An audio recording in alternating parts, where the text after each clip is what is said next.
بسم الله الرحمن الرحیم. دوستانو، نن چې دی په اکسل پروګرام کې یو مهمه موضوع تاسو سره شریکوم، هغه فلش فیل دی. فلش فیل چې کوم دی هغه یو ډیر مهم کمانډ دی.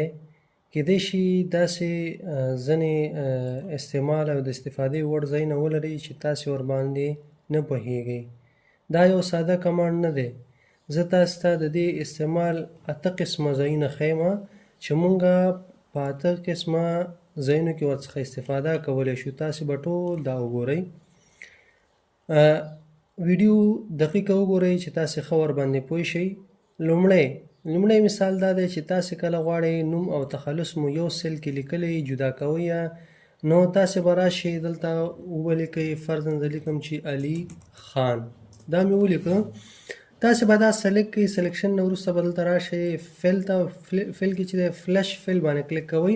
ګورئ اتومات چې دی موږ دا نومونه ولیکل، خو موږ لا جدا کړي نه دي، ځکه ما یو ځای دواړه ولیکل. زه به دا جدا ولیکم، نوم او تخلص جدا کوو. دې خانه کې زه نوم راوړم، یوازې لیکم چې علي. ګورئ علي مې سلیکټ کړ. دې ځای نه تاسې راځئ په فلش فیل باندې کلیک کوئ، یوازې نومونه راغلل. که چېرته غواړو موږ تخلص جدا کړو، نو دلته به راشو ولیکو چې خان تخلص دی. دا به سلیکټ کړو. سلیکشن نه وروسته اوس د شارټکټ له لارې موږ کولی شو. شارټکټ چې دی کنټرول ای دی. تاسې به دا سلیکټ کړئ، کنټرول ای به کیبورډ نه ووهئ، اتومات به چې دی هغه تخلص دلته راشي. دویم چې دی نوم او تخلص یو ځای کول دی.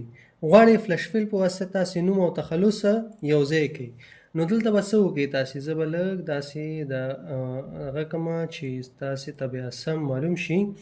غواړم په دغه سیل کې چې دی نوم او تخلص یو ځای کوم. دلته به تاسې ولیکئ علي او ولیکئ ورسره خان. کله مو چې ولیکه سلیکټ به یې کړئ. سلیکشن نه وروسته به کنټرول ای ووهئ. تاسې وګورئ مونږ چې دی تخلص او نوم دواړه څنګه کړل، یو ځای مو کړل د فلش فیل په واسطه. دریم نمبر او لیکل جدا کول. تاسو سره نمبر دی، ورسره خوا کې چې دی لیکل دی، غواړئ چې دا جدا کړئ، نو راځم دی سیل کې زه یوازې نوم راخلم او دی بل سیل کې یوازې نمبر راخلم. فرضاً زه لیکم دلته چې واحد مې ولیکم. سلیکټ کوئ کنټرول ای سره چې دی ګورئ نومونه موږ جدا کړل. که غواړو چې دا نمبر هم جدا کړو، تاسې به دلته ولیکئ یو. کله مو چې یو ولیکه دا به سلیکټ کړئ، کنټرول ای به ووهئ، تاسو ته به څه جدا کړي، نمبر به هم جدا کړي. ګورئ اوس دلته چې دی نوم او هغه شماره چې کوم دی هغه موږ جدا کړله. بل څلورم نمبر چې کوم دی تلیفون نمبر سره کوډ اضافه کول. غواړئ چې تاسې تلیفون نمبر سره مثال جمع 93 دا کوډ تاسې اضافه کوئ، نو دلته مثال ما لیکلی دی. تاسې به راشئ دلته به ولیکئ جمع 93، بیا به ورپسې تلیفون نمبر تاسې ولیکئ. دا به په انګلیسي کې ولیکو جمع 93 88 ورپسې 83 دا به انټر کړئ. دې نه وروسته به دا سلیکټ کړئ. سلیکشن نه وروسته به کنټرول ای ووهئ.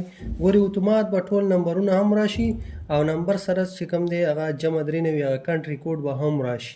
که چېرته تاسې نور فارمټ جوړول غواړئ هم کولی شئ، خو یو خبره ده ګورئ چې فلش فیل اتومات نه اپډیټ کېږي. مثلا که دې کې ته تغیر راوړئ په فلش فیل کې چې تا کوم ټیکسټ دی هغه کې تغیر نه راځي، اتومات نه دی. دا فارموله نه ده. فارموله یا فنکشن چې دا اپډیټ کېږي اتومات تغیر پکې راځي چې تاسې په اصلي سیل کې تغیر راولئ، خو په فلش فیل کې تغیر نه راځي. راځو پنځم نمبر چې د ایمیل جوړول. تاسې ایمیل څنګه جوړوئ؟ فرضاً زه دلته لیکم چې علي خان @gmail.com. دا مې ولیکه. اوس دا چې دی سلیکټ کوم. دا مې سلیکټ کړه. سلیکشن نه وروسته کنټرول ای وهم. ګورئ اتومات چې دی د ټولو نومونو نه څنګه شو، ایمیل جوړ شو. شپږم نمبر د نوم او تخلص توري غټول. فرضاً علي خان دی، ته وایې چې باید علي چې دی داسې توری غټ شي، همدارنګه د خان چې کوم توری غټ شي. تاسې به لومړی توری د علي غټ ولیکئ او د خان به هم چې دی غټ ولیکئ. دا به انټر کړئ. دې نه وروسته به دا ټول سلیکټ کړئ، کنټرول ای به ووهئ، اتومات به ټول څنګه شي، غټ به شي. د نوم او تخلص ترمنځ اضافه سپیس چې کوم دی هغه لرې کوئ. اومه شماره کې دا فرض مثال زه غواړم چې دلته دا ټکس ما لیکلی دا لرې کوم. مونږ سره چې کوم دی دلته نوم او تخلص لیکل شوي دي، خو د دوی ترمنځ سپیس دی. دا سپیس چې کوم دی دا زه ختموم. دلته لیکم چې علي خان. دا مې ولیکه. دا به تاسې سلیکټ کړئ، کنټرول ای به ووهئ. اضافي سپیس چې کوم دی ګوره هغه اضافه سپیس هغه ختم شو.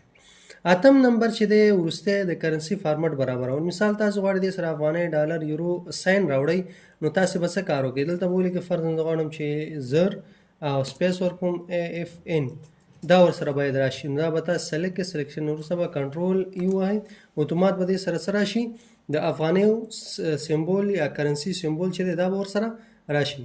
نو دغه مهم موضوعاتو د فلش بیک په اړه هیله ده چې پوه شوي یاستئ ورباندې. که ویډیو مو خوښ شوي ویډیو لایک کړئ، د ملګرو سره یې شیر کړئ او داسې معلوماتي ویډیوګانو لپاره زموږ یوټیوب چینل سبسکرایب کړئ او فیسبوک پاڼه فالو کړئ. مننه، خوشحاله اوسئ.